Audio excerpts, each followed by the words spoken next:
विश्वास हुआ। मैया सुनीति चली आई, महात्मा नारद ने प्रसाद दिया। प्रसाद खाने के बाद सुनीति वापस आई और उसी झोपड़ी में आके परीक्षित जी लेट गई। पूरी रात नींद नहीं आई, उसी चिंता में महात्मा का दिया हुआ वचन सच होगा, मेरे भी संतान होगी, एक पुत्र मेरे भी गोद में खेलेगा। इसी चिंता में पूरी रात नींद नहीं आई। ये 101 रुपया भिजवा रहे हैं सचिन यादव, नंगला लानकार के बसने वाले हैं, जो प्रधान जी के भतीजे हैं। 101 रुपए से सम्मानित कर रहे हैं। भगवान सद्बुद्धि प्रदान करें। बोलिए वृंदावन बिहारी लाल की। मैया सुनीति लेती गई जब आए और रात भर नींद न आई।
उस झोपड़ी में आके लेट गई। सुबेरा हो गया,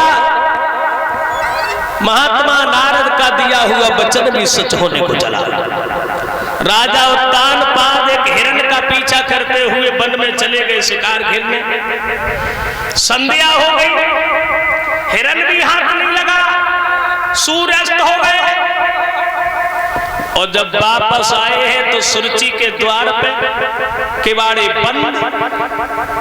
आवाज लगाई महाराज ने, रानी सुरुचि। अरे क्या दासियां भी सो गई? मैं कह रहा हूं किवाड़े खोलो।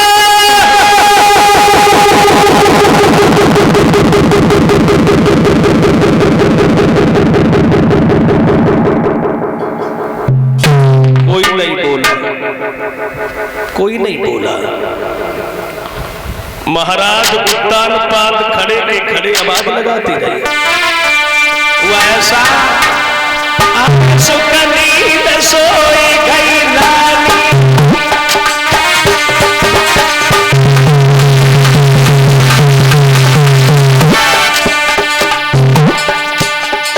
अरे सुख नींद सोई गई रानी और राजा की सुनी न बानी।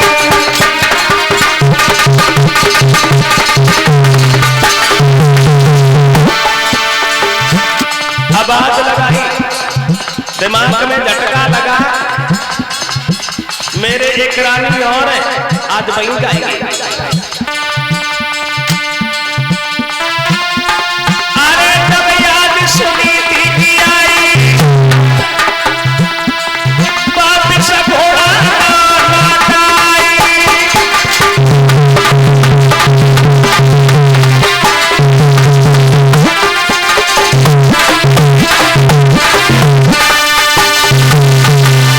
महाराज उत्तानपाद सुरुचि के महल को छोड़ा और बड़ी रानी सुनीति के द्वार पे उसी झोपड़ी पे पहुंच गई।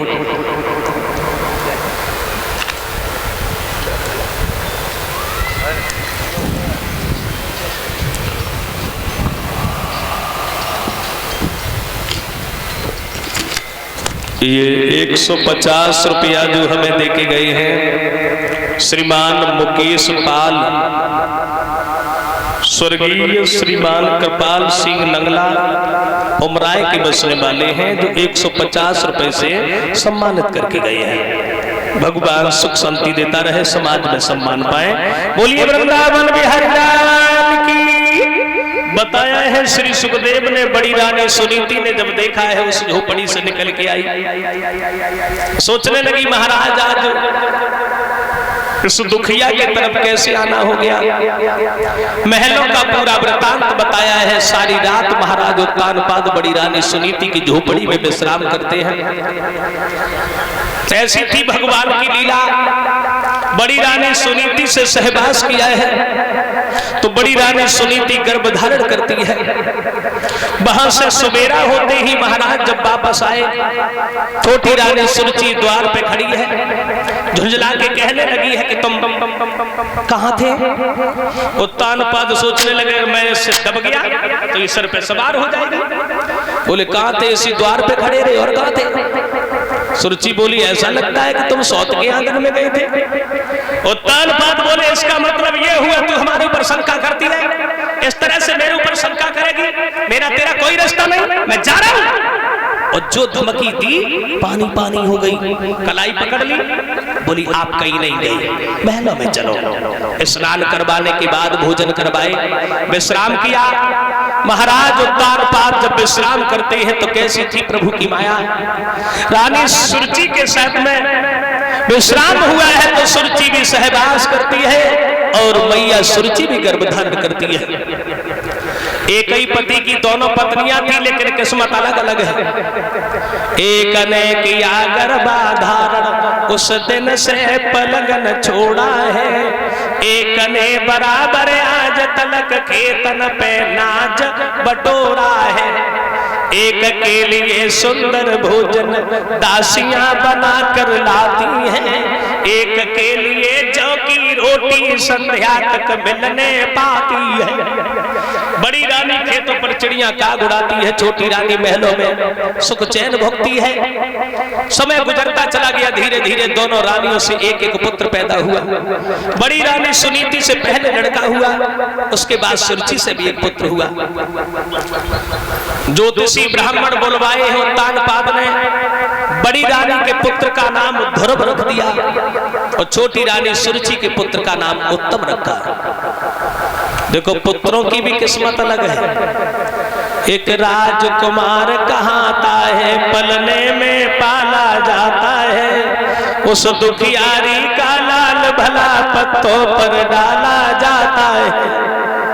छोटी रानी का पुत्र पालना झूला है और बड़ी रानी का लड़का पत्तों में खेला है। धीरे धीरे दोनों की उम्र जब 5 साल की होने को आई है, एक दिन उत्तम ने ध्रुव की कलाई पकड़ी। उत्तम महाराज उत्तानपाद के पास ध्रुव को लेकर पहुंच गया और जब ध्रुव उस दरबार में गए हैं, राजा ने ध्रुव को उठा के गोद में बिठा लिया। उस सभा में एक नीच बैठा था, नीच चुगला। उसे ये बात अच्छी नहीं लगी, चुपचाप वहां से चला गया। सुरुचि से जाके कह दिया तेरा लड़का जमीन पे खड़ा है, तेरी सौत का लड़का गोद में बैठा है। सुरुचि आई दरबार में, जहां ध्रुव गोद में बैठे, कलाई पकड़ी, खींच के नीचे खड़ा कर दिया। उत्तानपाद से बोले इस गधा को तुमने गोदी में बिठा लिया, और इस गोदी में बैठने के लायक इसकी किस्मत नहीं है। इसकी किस्मत तब होती जो सौत का लड़का नहीं मेरा पुत्र हो गया था। और परीक्षित जी हमारे समझ में आए कि सुरुचि ने बिल्कुल ठीक ही कही कि सबकी किस्मत नहीं है पैसा वाले घर में जन्म मिल जाए, हर किसी की तकदीर नहीं होती बड़े घर में पैदा हो जाए। नजर फैला के देखो दूर दूर तक बड़े बड़े उद्योगपति अरबपति जिनके दौलत के भंडार भरे, काऊ के एक लड़का, काऊ के सांप, काऊ एक, काऊ के कोई है ही ना। भगवान के दया से जिनके घुटन्ना ना पूजा तो उनके लाल लगे। अरे तुम हंसता हो, सांची बताता है। घर में जाके देखो तो लला की मम्मी ऐसे घूमती जमालम पते हेमा मालिनी है सूर्या राय जई दूध की हड़िया में कुत्ता सीधो मोड़ आता है। बर्तन पड़े 6-6 दिन हो गए, मक्खी न गिराई है और लली लला आंगन में ऐसे घूमत नाक में मोमबत्ती की फैक्ट्री चलती।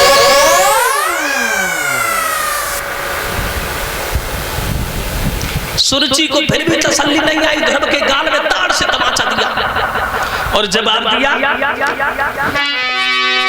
ओरे ध्रुव तेरे जैसी किसी को शैतानी न मिले, तुझे ऐसी जगह मारूंगी जब पापी न मिले,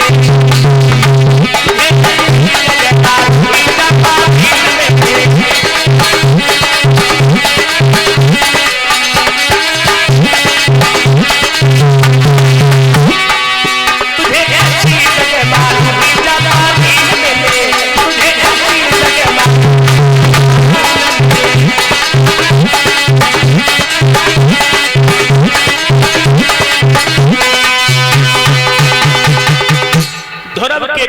तमाचा दिया और जवाब दिया, दोबारा इस गद्दी पे देख लिया तो तेरी दोनों आंखें निकाल लूंगी। ध्रुव जब चले हैं बाहर से रोते हुए, मैया सुनीति जिस झोपड़ी में बैठी है, दूर से देखा अपने बच्चे को आता हुआ तो भाग करके गोद में ले लिया। मेरे लाल इधर से हंसते हुए गए थे, उधर से रोते हुए क्यों आए हो?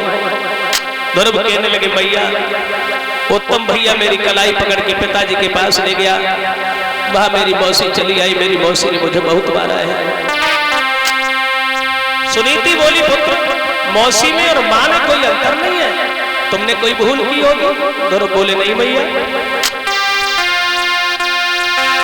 बाबूला ने मैया प्यार से कोई गोदी में बैठा,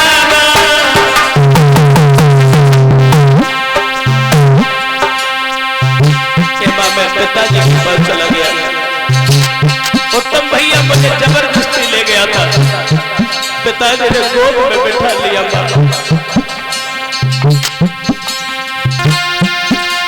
मौसी ने पकड़ी बाही धकेला मैया,